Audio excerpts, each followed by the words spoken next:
Hi, I'm Dr. Libby Kemkaran and this is Tame Your Brain 17, and it's very exciting because we're going to use these real life kittens to distract your tired brains while we drip feed some tips and tweaks in that are going to be helpful knowledge and useful things that you can do just to make your daily existence feel better.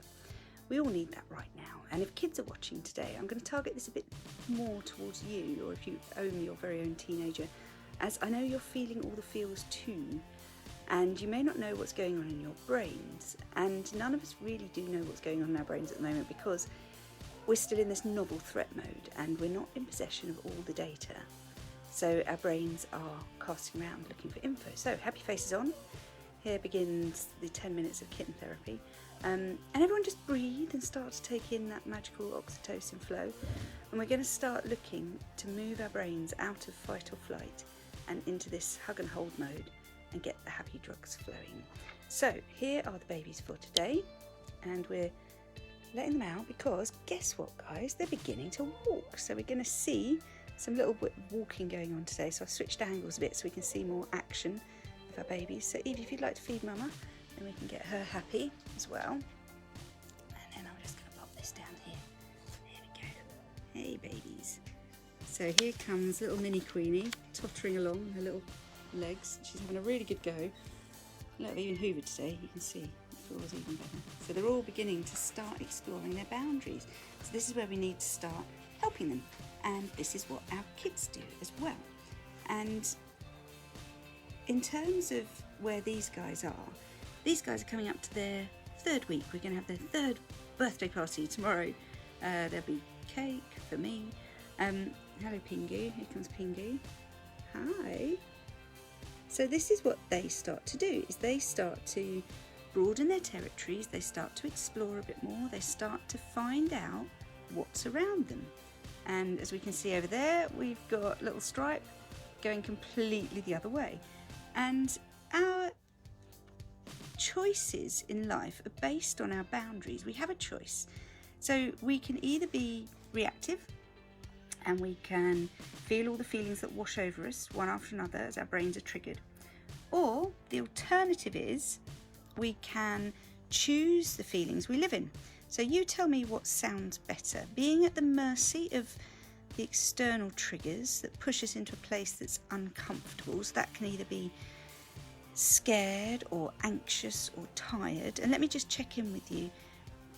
Did you do the homework that I gave you yesterday of just writing down what states you've experienced over the last week, and what did you find? Was there a list that you didn't like? I know some of the things that showed up for me were sometimes tired of cooking, or bored of not seeing my man, or anxious about this ridiculous news of the schools going back. And these all show up. You can't change that. But whether you choose to live there or not is the bit that you can change. So we've talked before about reframing, because it's not what happens to you, it's the meaning you give it. So let's go one step further than that today, and let's talk a bit more about this choice we have and where it comes from. So state is generated by the triad. We announced that yesterday, and that's that confluence of physiology and, can you remember the other two? And I'm going to pause to let your brain catch up, because your wiring lights up, and that's how long-term memory forms if we give it space to do so, by treading that same path again time after time. We call this spaced repetition, and it's really powerful. It's like laying a trail of breadcrumbs back to the box that you stored it in. It takes you back to where you heard it. And if you remember, I drew my beauteous diagram, and then two kittens looked like they were actually reading it. So has your brain pulled out those bits of information yet? You've got physiology is your body language, and then it's focus, and then language, which comes from your belief layer. Now, Penn State did an experiment where they took some chronically depressed people and they did one thing. They radically changed their physiology by making them hold a pencil in between their teeth like a horse bit, which had the effect of pulling their lips back into a grin. And they weren't feeling happy, but their face didn't know that. And so guess what happened? Just by this one change, everything else was kept the same. But this cohort then reported a decrease in the need for medication and an increase in self-assessed mood. Isn't that interesting? So when we're teens, like these little babies, we're forming up the world around us, and we feel everything hard. It's as if we're building our response maps to the world. So we build our model of the world age 7 to 9, which is where we set our beliefs, and then age 9 to 14 roughly, we're busy mapping out our responses to situations. How do I behave when people do this or that around me? What do I do in response? So the feelings are big because it's really vital that you do form an opinion as a teen. You must, because it's your job to craft your best survival responses.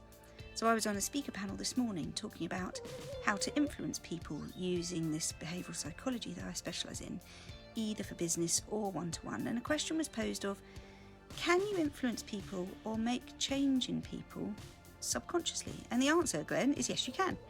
And it's especially important with teens. And the biggest thing you can do, don't mock them for feeling so deeply, because it's just what they're designed to do. I hate seeing what's usually, in my experience, the classic white middle-class male comment of, oh, it's just a teenage opinion, they'll grow out of it. Like it's only possible to own a valid opinion after a certain age, and if you're not that age, then you don't count. Because here's the thing, they do count. Everyone counts, whether they're 5, 10, 15, it doesn't matter. We're designed to evolve our internal terrain through our development in the way that suits the challenges in front of us. Teens are forming social proof of what works and what doesn't in society, so that they can survive and thrive in our pack behaviour.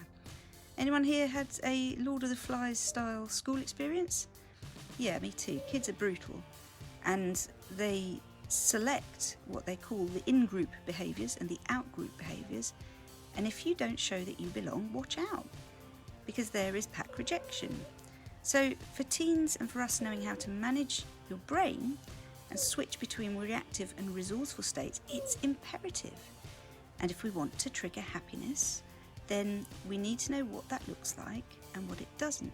So tomorrow I'm going to walk you through state generation, and we're going to talk through how to program our brains to flick between these states so that we can always be in one that's more resourceful.